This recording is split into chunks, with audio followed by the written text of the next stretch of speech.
오늘은 변함없는 하나님의 약속이라는 말씀 제목으로 함께 은혜를 나누고자 합니다. 영국에 파우자싱이라는 사람이 있습니다. 이 사람은 세계 최고령 남자 마라토너로 이름을 알린 사람입니다. 1911년 4월 1일 생으로 89세이던 2000년 런던 마라톤의 장거리 레이스에 입문해 세계를 깜짝 놀라게 했습니다. 당시 42.195km 이 풀코스를 6시간 54분 만에 주파해서 이 노익장을 뽐냈던 사람이었습니다. 3년이 지난 2003년 같은 대회에서 기록을 6시간 2분으로 줄이고 이 마라톤 늦둥이로 이름을 떨치기 시작했습니다. 이제 그가 92세가 되던 2003년 이 캐나다 토론토 마라톤에서는요 5시간 40분이라는 믿기 어려운 기록을 쓰기도 했습니다. 이후 파우자싱은요 2004년에 이 꽃미남 축구 스타 데이비드 베컴, 그리고 복싱의 전설 무하마드 알리와 함께, 여러분들 아디다스 아시죠? 아디다스의 광고에 출연하면서 전국구 스타로 이름을 떨치기도 했습니다. 이제 그가 100세가 되던 해 2011년도 토론토 마라톤에서 8시간 11분 6초의 기록으로 마라톤 역사상 풀코스를 완주한 첫 100세 인간이라는 이정표를 세우기도 했습니다. 런던 마라톤 5회, 토론토 마라톤 2회, 뉴욕 마라톤 1회 등 8차례나 이 국제대회를 출전해 기량을 닦고 2012년 런던 올림픽 성화 봉송 주자로도 나섰습니다. 그는요 2013년 홍콩 마라톤을 끝으로 은퇴를 하였다고 합니다. 제가 이 파우자싱의 이야기를 처음부터 이렇게 한 이유는요, 이 파우자싱을 통하여서 우리가 얻을 수 있는 교훈에 대해서 함께 이야기를 하고자 하기 때문입니다. 이 파우자싱을 통해서 얻을 수 있는 교훈은 무엇입니까? 나이는 숫자에 불과하다라는 이야기입니다. 네. 나이는 숫자에 불과합니다. 도전하면요 성공할 수 있다라는 것을 보여주고 있습니다. 성경을 통해서도 우리는 이 교훈을 얻을 수가 있습니다. 아브라함과 사레가 이삭을 얻은 나이가 몇 세입니까? 각각 100세와 90세입니다. 사람들은 불가능하다고 여겼습니다. 하지만은 하나님께서는 가능하게 하신 것을 볼 수가 있습니다. 그리고 모세는 이스라엘을 출애굽하기 위해 하나님의 부름을 받았습니다. 그 나이가 몇 세였습니까? 80세였습니다. 많은 사람이 은퇴하고 편하게 먹고 살 나이에 모세는 하나님께서 부르시어서 새로운 사명을 받았다라는 것입니다. 갈렙 아시죠? 갈렙은 이스라엘이 가나안 땅을 정복할 때에 그의 나이 85세였습니다. 그는 85세의 나이였지만은 여전히 강한 믿음으로 말했습니다. 여호수아서 14장 10절에서 11절 말씀에 보면 이렇게 말씀합니다. 이제 보소서, 여호와께서 이 말씀을 모세에게 이르신 때로부터 이스라엘이 광야에서 방황한 이 45년 동안을 여호와께서 말씀하신 대로 나를 생존하게 하셨나이다. 11절 말씀 함께 봉독할까요? 시작. 오늘 내가 85세로 돼 보내던 날과 같이 오늘도 내가 여전히 강건하니 내 힘이 그때나 지금이나 같아서 싸움에나 출입에 감당할 수 있으니. 아멘. 그리고 갈렙의 고백을 잘 아시죠? 이 산지를 내게 주소서. 이 갈렙을 봤을 때에 나이는 단순한 숫자에 불과하고 믿음과 도전 정신이 있다면 어떤 장애물도 넘을 수 있다라는 것을 보여주고 있습니다. 오늘 본문의 여호수아도 나이가 많이 들었습니다. 하지만 이스라엘 백성들을 향하여서 여전히 힘 있는 목소리로 하나님의 말씀을 전하는 여호수아의 모습을 오늘 본문 말씀을 통해서 볼 수가 있습니다. 나이가 들었어도 영적인 열정만큼은 그 어느 청년과도 비교해도 모자르지 않는 그러한 모습을 여호수아가 보여줍니다. 이처럼 나이가 들수록 세상의 기준으로 본다면 약해지는 것이 사실입니다. 내 마음대로 되지 않는 것이 내 몸입니다. 제가 이런 얘기를 해서 죄송합니다. 그렇죠. 네, 그렇습니다. 그런데 영적으로는요, 하나님께 예배함으로, 기도함으로, 말씀을 듣고 순종하여 말씀대로 살아감으로 오직 믿음으로 더욱 강건해질 수 있습니다. 사도 바울도요, 고린도전서 4장 16절에 이렇게 말씀했습니다. 겉사람은 후패하지만 속사람은 날로 새롭도다. 이렇게 고백하는 것처럼 신앙인에게 중요한 것은 하나님 말씀에 순종하며 믿음으로 살아가는 것입니다. 사랑하는 성도 여러분, 더욱더 믿음으로 우리가 육적으로는 나이가 들었지만은 영적으로 하나님 말씀 따라 믿음으로 나아가시는 우리 사랑하는 서대전교회 성도 여러분들 모두가 되시기를 간절히 축복합니다. 오늘 본문의 장을 살펴보면 1절, 2절 말씀에 여호수아가 자신이 나이가 많음을 고백하고 있습니다. 그리고 3절 말씀에 여호수아가 지난 40년간의 광야 생활을 거쳐 이 가나안 땅에 들어와 정복 전쟁을 치렀고 지금까지 온 것을 설명하고 있는데요, 3절 말씀 다 함께 한번 읽어보도록 하겠습니다. 시작. 하나님 여호와께서 너희를 위하여 이 모든 나라에 행하신 일을 너희가 다 보았거니와 너희의 하나님 여호와 그는 너희를 위하여 싸우신 이시니라. 아멘. 이 말씀은요, 하나님 여호와 하나님께서 이스라엘을 너희를 위해 싸우셨기 때문에 너희가 여기까지 올 수 있었다라는 것을 이야기하고 있습니다.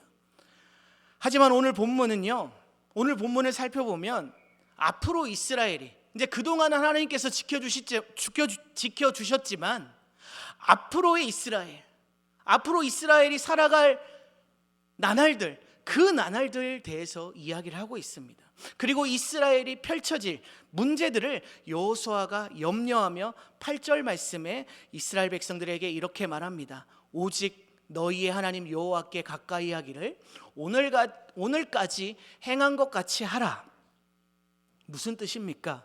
지금까지 지켜주신 하나님을 섬기고 감사한 것처럼 그 마음을 잊지 말고 계속해서 하나님을 섬기며 감사하며 살기를 바라는 마음으로 여호수아는 이스라엘 백성들에게 말하고 있는 것입니다.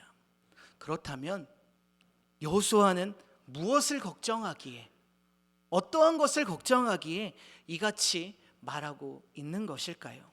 오늘 본문을 포함한 23장 전체의 말씀을 살펴보면 이스라엘 백성들이 이 가나안 땅에 정착하고 시간이 지나면서 발생하는 문제들을 지적하고 있습니다.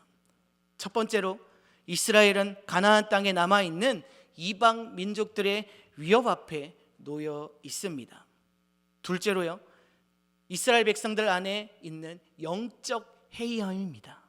가나안 땅에 정착하고 또 정착하면서 안일해지면서 하나님의 율법을 지키는 일에 게을러지고 있는 모습을 여호수아가 본 겁니다. 그리고 가나안 땅에 남아있는 이방 민족으로 인해 이방신을 접하게 되고 하나님이 아닌 이방신을 섬길까 우려하고 있는 여호수아를 볼 수가 있습니다. 여호수아 23장 7절 말씀에 우리 여호수아의 마음을 알 수가 있습니다. 너희 중에 남아있는 이 민족 중에 들어가지 말라. 그들의 신들의 이름을 부르지 말라. 그것들을 가리켜 맹세하지 말라. 또 그것을 섬겨서 그것들에게 절하지 말라. 이렇게 여호수아는 7절 말씀을 통해서 이스라엘 백성들에게 말하고 있지만은 경고하고 있는 겁니다.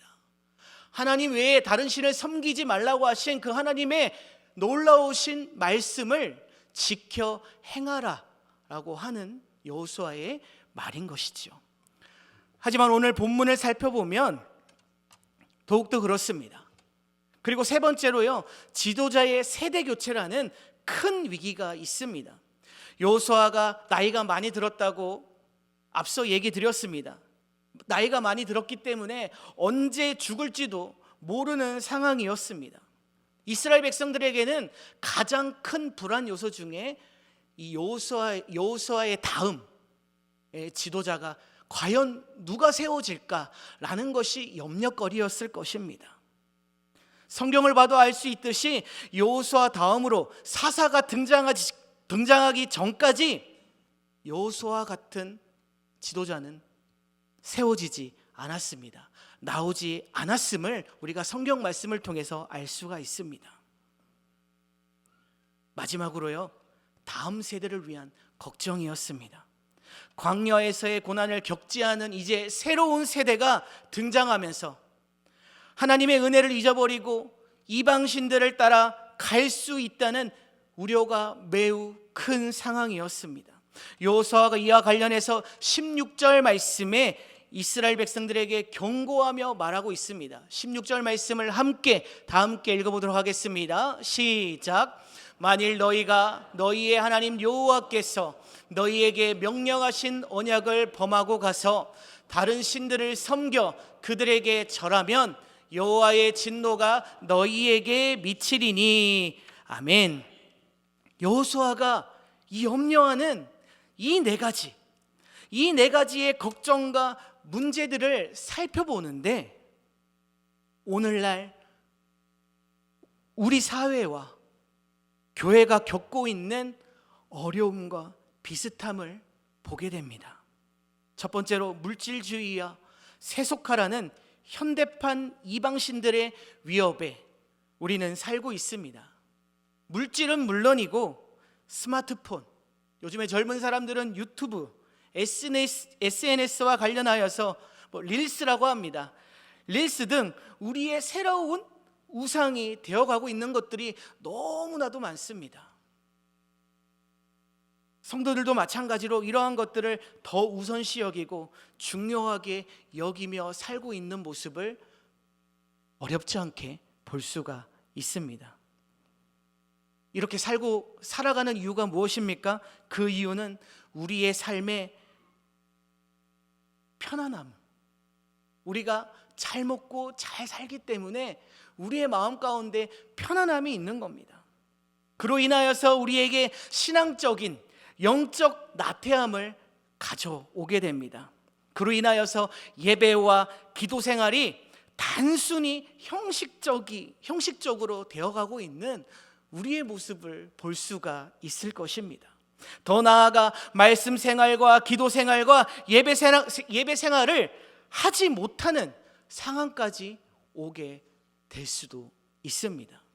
이어서 우리 역시 리더십의 위기를 겪고 있습니다. 세상도 교회도 헌신된 리더를 찾는 데 큰 어려움을 겪습니다. 마치 여호수아가 걱정했던 것처럼 이 신앙의 대물림이 제대로 이루어지지 않는 오늘날의 안타까운 현실을 보여주고 있다라는 것이죠. 그로 인해 다음 세대의 신앙 교육이 제대로 이루어지지 않음을 볼 수 있습니다.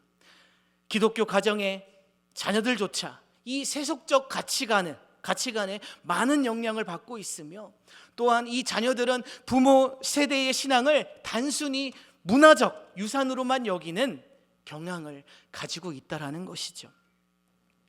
제가 이전에 사역했던 교회의 담임 목사님의 딸의 이야기가 저는 생각이 났습니다. 그 담임 목사님의 딸이 자기는 청년이 되면 교회 나가지 않겠대요. 그 이유가 무엇이냐? 교회 가는 게 너무나도 싫답니다. 내 아버지가 담임 목사님이어서 너무나도 싫대요. 너무나도 싫어서 내가 지금은 중학생입니다. 중학생이니까 어쩔 수 없이 엄마 아빠에 끌려서 교회에 왔지만 저는 청년이 되면 교회 가지 않을 겁니다. 이렇게 얘기합니다. 지금 이렇게 여기만 제가 담임 목사님의 딸을 말씀드렸지만은 많은 교회 다니는 친구들이 이러한 생각을 한다라는 것입니다. 또한 내가 마음에 이끌려서 교회 나오는 것이 아니라 부모님들의 그러한 강요에 의해서, 그런데 청년이 되고 후에 나이가 들면 그 세대들은 그렇게 강요해서 이끌었던 자녀들은 거의 떠나게 되더라고요. 왜냐? 내 것을 물려주려고 하기 때문에. 사랑하는 성도 여러분, 우리가 그 자녀들을 위해서 무엇을 해야 되느냐? 그 자녀를 위해서 우리가 할 수 있는 것이 무엇이냐? 더욱더 그들을 위해서 힘써 기도해야 될 줄 믿습니다. 그들을 나무라고 너희 교회 안 가면 너 혼나, 너 정말 아무것도 안 해줄 거야, 이것이 아니라 그들을 위해서 먼저 기도하고 여러분들이 먼저 본을 보여줘야 합니다. 교회에 다니는 사람이 이렇구나, 내 부모님이 교회 다니니까 이렇구나라는 모습을 우리가 먼저 보여줘야 내 자녀들이 따라온다라는 것이죠. 사랑하는 성도 여러분, 더욱더 오늘 여호수아의 말처럼, 이 오늘 말씀처럼 우리의 신앙 교육이 대물림 되기 위해서는 우리가 더욱더 힘써 기도하며 우리가 먼저 본을 보이시는 사랑하는 성도 여러분들 되시기를 주님의 이름으로 간절히 축복합니다. 이러한 어려움들이 2025년을 살아가고 있는 우리가 겪고 있는 어려움들입니다. 여호수아 시대와 다른 것이 있습니까? 아니요. 어쩌면 같은 것 같습니다. 그런데 중요한 사실은 여호수아 시대의 하나님을 지금 우리가 믿고 있다라는 거예요. 이 말은 무엇입니까? 하나님께서는요, 그때나 지금이나 변함이 없으시다는 사실입니다.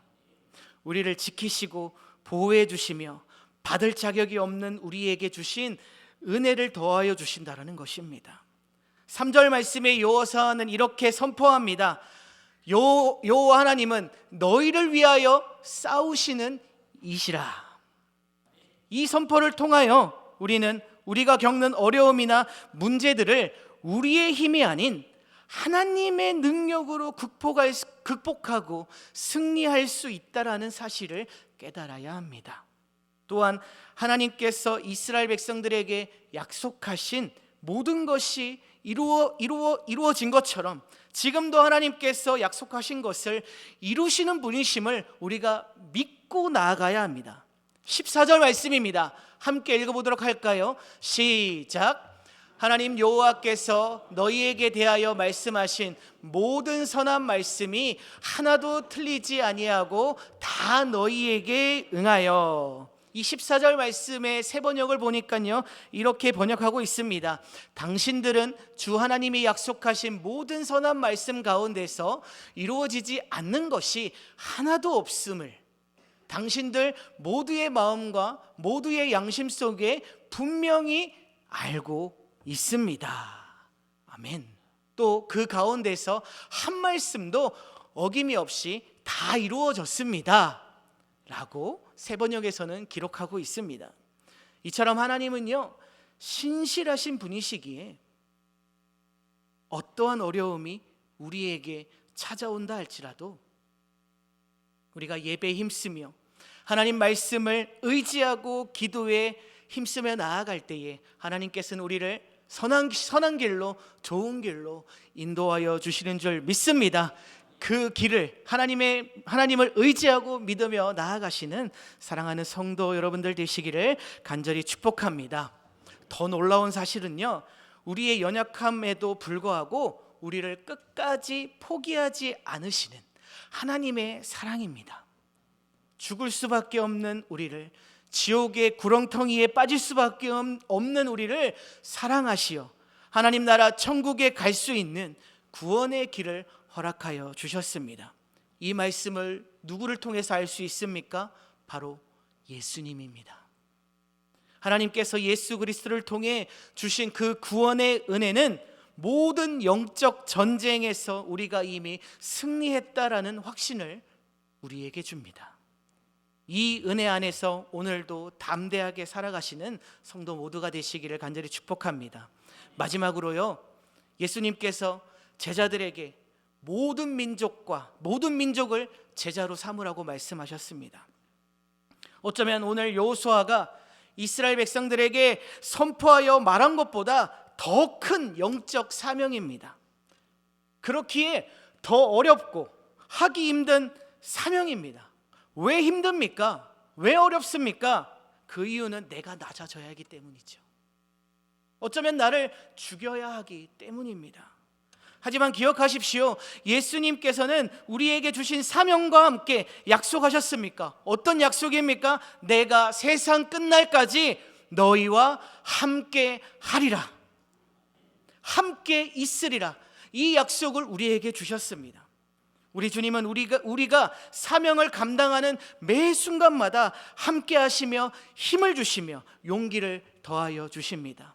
그렇게 하나님의 말씀을 듣고 따르는 우리의 자세가 변화되어야 될 줄 믿습니다. 하나님의 말씀을 더욱 사모하고 순종하는 삶, 세상의 가치관에 물들지 않는 삶, 다음 세대에게 신앙을 전수할 수 있는 일에 더욱 힘쓰는 우리의 삶이 되어야 될 줄 믿습니다. 그리고 우리는 우리에게 맡기신 영혼 구원의 사명에 힘써야 할 것입니다. 믿지 않는 가족들, 이웃에게 복음을 전하여 어떠한 일이 우리에게 찾아온다고 할지라도 포기하지 말고 우리에게 맡겨주신 그 영혼 구원의 사명에 앞장서시어서 그들을 하나님께로 돌이키는, 하나님께로 이끄는 사랑하는 서대전 성결교회 성도 모두가 되시기를 주님의 이름으로 간절히 축복합니다. 이 시간 함께 말씀을 생각하면서 찬양하며 기도했으면 좋겠습니다. 오늘 여기까지 우리를 이끄시는 분도 하나님이시며 오늘 이 시간 예배 가운데 함께 하시는 분도 하나님이십니다. 그리고 우리의 삶을 이끄시는 분도 하나님이십니다. 우리에게 어떠한 어려움이 찾아온다고 할지라도 하나님의 계획 가운데에 우리를 이끄시고 함께 하시는 분이 하나님이십니다. 그 은혜 가운데에 나아가는 우리 사랑하는 성도 여러분들 모두가 되시기를 주님의 이름으로 간절히 축복합니다.